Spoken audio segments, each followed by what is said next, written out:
Shalom, meus amigos, uma boa noite a todos vocês. Sigamos com o estudo da Parashá Kitzá. A Parashá dessa semana, vocês todos bem sabem, contém um dos momentos mais infames da história judaica. Naturalmente eu me refiro ao pecado do bezerro de ouro, porque tudo ocorreu menos de 6 semanas após a revelação do Sinai. Hashem, se dirigindo diretamente ao povo judeu, proferiu os 2 primeiros mandamentos, mas a força da revelação divina era tão grande que o povo não suportou. E Moshe Rabbeinu teve que subir o Sinai para receber o restante dos mandamentos, para receber as Luhot, as tábuas, para receber toda a Torá que é do chá. Enquanto ele estava lá, e Hashem entrega a ele as tábuas da lei, Hashem diz a ele: Moshe, o teu povo, se referindo àquelas pessoas que Moshe havia trazido do Egito junto com o nosso povo, né, está cometendo prática da idolatria. E Moshe desceu. Né? No caminho ele encontra Yoshua, e conforme eles se aproximam do acampamento, eles podem testemunhar a festa que está ocorrendo em torno do bezerro de ouro. Não tendo outra opção, Moshe joga as 2 tábuas no chão, transformando-as literalmente em escombros. O que se segue em seguida é o pedido de perdão. Moshe implora o perdão de Akadosh Baruch Hu para o povo judeu. Ele é o nosso pastor fiel. Hashem diz a Moshe: eu vou reconstruir o povo judeu a partir da sua descendência e vou matar todo o povo. Naturalmente, Moshe Rabbeinu não aceitou essa ideia e disse que se a decisão de Akadosh Baruch Hu fosse por tirar a vida do nosso povo, que ele preferia também perder a vida. E Akadosh Baruch Hu acaba aceitando os argumentos de Moshe e perdoa o nosso povo, ou pelo menos permite que o nosso povo receba o restante da Torá e que o nosso povo permaneça vivo. E Moshe se prepara então para subir de novo o Monte Sinai. Moshe sobe uma segunda vez, mas o perdão ainda não é concedido nesse momento. Moshe é obrigado a subir uma terceira vez. Cada vez que ele sobe são 40 dias. Moshe passou 120 dias nos céus. Não foi no topo do Monte Sinai, ele passou nos céus. Mas há uma diferença muito grande entre o primeiro conjunto de tábuas e o segundo conjunto de tábuas. O primeiro, como nós dissemos há pouco, Moshe quebrou. E o segundo foi aquele que efetivamente ficou com o nosso povo, que estava guardado na arca, né, da aliança. E qual é a diferença entre o primeiro conjunto e o segundo conjunto? O primeiro conjunto, o Kadosh Baruch Hu esculpiu as tábuas e gravou o texto. Mas no segundo conjunto, Moshe teve que talhar as tábuas e a Kadosh Baruch Hu escreveu então um texto. E a pergunta que todos nós nos fazemos é evidente. Por que o segundo conjunto precisava ser feito por Moshe, ao invés de ser dado por Akadosh Baruch Hu, ao invés de ser dado por Deus de presente ao nosso povo? E para responder essa pergunta, que é o tema que eu quero tratar basicamente nessa noite com vocês, para poder responder essa pergunta eu vou recorrer ao mais importante sábio da geração passada, Rav Moshe Feinstein. Ele nos explica que a razão se encontra, a razão pelo fato de que Moshe teve que talhar o segundo conjunto das tábuas se encontra na própria justificativa que está por detrás do pecado do bezerro de ouro. O bezerro de ouro não começa como um exercício idólatra. O povo judeu sabia que Moshe subiria o Sinai e lá permaneceria 40 dias, mas eram 40 dias e 40 noites, e o povo calculou mal, não calculou corretamente a data de retorno de Moshe. E tendo calculado mal, quando Moshe não retornou naquele que seria o período que ele estava sendo esperado pelo nosso povo, o nosso povo entendeu que essa demora era um sinal de que Moshe Rabbeinu havia falecido. Ao lado disso, o Midrash nos conta que Satã, durante esse período de 40 anos, mostra no céu imagens do que teria sido, a morte de Moshe Rabbeinu. Portanto, o nosso povo estava sendo provocado pelas forças negativas a acreditar que havia perdido o seu profeta, que havia perdido o seu rei. Moshe jamais pediu essa posição, mas ele ocupava a função efetivamente de rei de Israel. Como assim? Como assim eles pensaram, que Moshe Rabbeinu morreu? Vejam, quando a Kadosh Baruch Hu proferiu o primeiro mandamento da Torá, ao nosso povo morreu. As almas, né, de 3 milhões de pessoas foram arrancadas do corpo devido à força dessa revelação.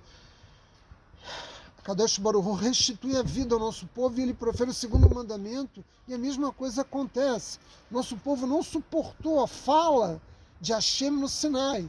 Então eles imaginaram, né, que Moshe Rabbeinu, que era um homem de carne e osso, é preciso dizer isso, o fato dele ter sido o maior profeta de todos os tempos, o maior profeta que já andou nesse planeta, não faz com que ele deixe de ser um homem de carne e osso. E na medida que ele não voltou, as pessoas imaginavam, nosso povo imaginou, que ele não foi capaz de receber a Torá e permanecer vivo. Ou seja, Moshe não foi capaz de suportar receber toda a sabedoria divina da Torá. Então a conclusão que o nosso povo chegou foi de que a Torá não está ao acesso de meros mortais. Porque se Moshe, que era a pessoa que estava no nível mais alto de santidade, não foi capaz de suportar e morreu, o que dirá o restante do povo judeu? Então o povo judeu entendeu que não poderia compreender todos esses mandamentos em toda a sua profundidade. Eles precisavam, sobretudo, da ajuda, né, para poder acessar as fontes celestiais. Mas Moshe estava morto. E vocês podem imaginar a devastação psicológica que isso produziu. Moshe pediu a Hashem que libertasse o nosso povo e vieram as pragas. Moshe pediu que o nosso povo pudesse atravessar o Mar Vermelho. E o Mar Vermelho se abriu. Moshe estava com o povo quando nós lutamos contra os amalequitas. Ou seja, um povo que passou mais de um século na escravidão, tinha uma dependência muito grande da liderança de Moshe, mas agora ele estava morto.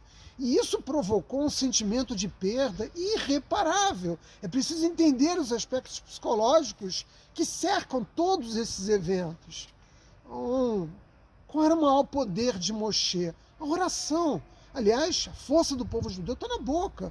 Moshe Rabbeinu, quando orava, ele simplesmente abalava os céus. A força dos seus pedidos era muito grande.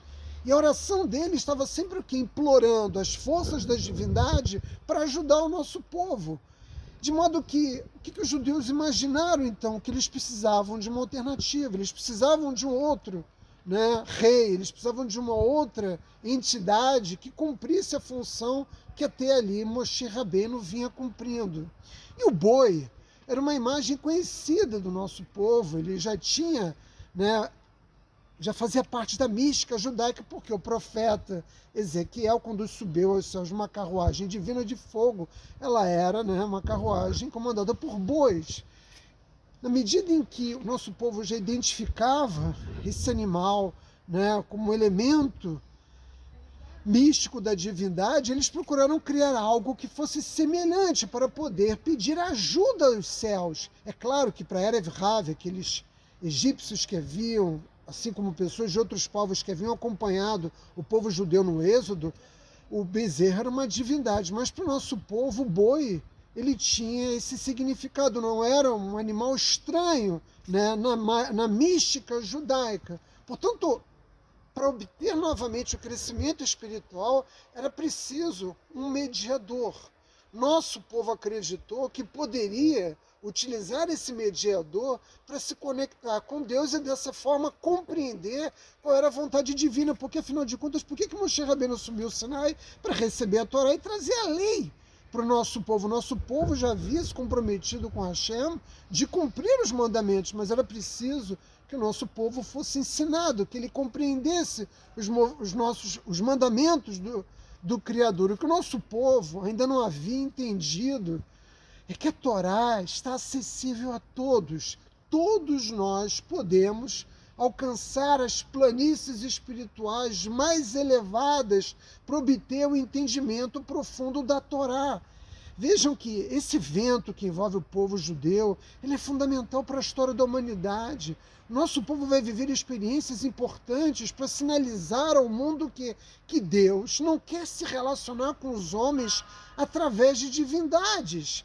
humanas, criadas pelo ser humano. Deus não quer se relacionar com o homem através de mediadores. Não importa se esse mediador é o sol, é a lua, é um animal, é uma estátua de pedra, de madeira, de ferro, ou um homem que é tratado como se fosse uma divindade. Hashem não quer se relacionar com a humanidade. O nosso povo teve que viver isso para sinalizar para a humanidade, como eu disse antes, que o conhecimento das leis divinas está ao acesso de todos. Moshe, ele era apenas um homem de carne e osso. E o Mashiach, o ungido de Akadosh Baruch Hu, também será um homem de carne e osso. Ele era o rei, ele assumiu a função de rei, ele liderava o nosso povo. Mas a Torá não diz em momento algum que o povo de Israel deve ter um rei, né? Na verdade, Akadosh Baruch Hu concordou com que o povo judeu tivesse um rei. O primeiro dos reis do povo judeu foi Shaul, porque esse foi um pedido do nosso povo. Mas Hashem nunca disse, a Torá não diz em lugar nenhum que o povo judeu deve ser governado por um rei. E assim Moshe Feinstein nos revela a razão pela qual Moshe foi instruído a talhar o segundo conjunto de tábuas, porque essa é a razão das minhas palavras na noite de hoje. Ele foi instruído a talhar para servir como lembrete eterno, não apenas para o povo judeu, mas para toda a humanidade, de que mesmo homem como Moshe, né, ele pode participar da construção das leis divinas. Ele participou ativamente da construção das tábuas. As tábuas não estão destruídas, elas vão voltar ao Beit HaMikdash, quando Mashiach reconstruir o templo. As tábuas vão voltar para o nosso controle, as mesmas tábuas que Moshe Rabbeinu talhou nos céus. Vejam, meus amigos, esse momento, o pecado do bezerro de ouro, é um momento histórico, né? É um momento decisivo, melhor dizendo, da história da humanidade. Por quê? Porque, como eu disse antes, Deus está dizendo claramente ao povo judeu, e é preciso que a humanidade aprenda com a experiência vivida pelo povo judeu, que Hashem não se agrada da ideia de um relacionamento com os seres humanos através de mediadores. Portanto, o que nós temos espalhados pelos templos do mundo todo são bezerros de ouro. Não importa se são estátuas de madeira, de pedra, de ferro, imagens esculpidas ou não, e mesmo que elas não tenham uma materialidade física, os seres humanos carregam nas suas mentes muitos bezerros de ouro, de modo que todos nós, meus amigos, temos a habilidade de acessar o conhecimento da Torá, pedindo ajuda celestial. É evidente que a Torá, o conhecimento profundo da Torá é um presente de Hashem. É preciso que você peça ao Criador que te dê essa sabedoria. É preciso que você peça ajuda celestial para que você possa naturalmente avançar no seu processo de realização espiritual e para que você possa adquirir um conhecimento profundo da Torá. E aí você vai me perguntar: Átila, como eu faço isso? E eu vou dizer, meus amigos, através da única forma possível, através da oração. Orar é conversar com o Criador. Portanto, o conhecimento profundo da Torá está disponível a todos os seres humanos, mas para isso é preciso que nós tenhamos essa vontade, essa determinação de nos aproximarmos de Akadosh Baruch Hu, meus amigos. Boa noite.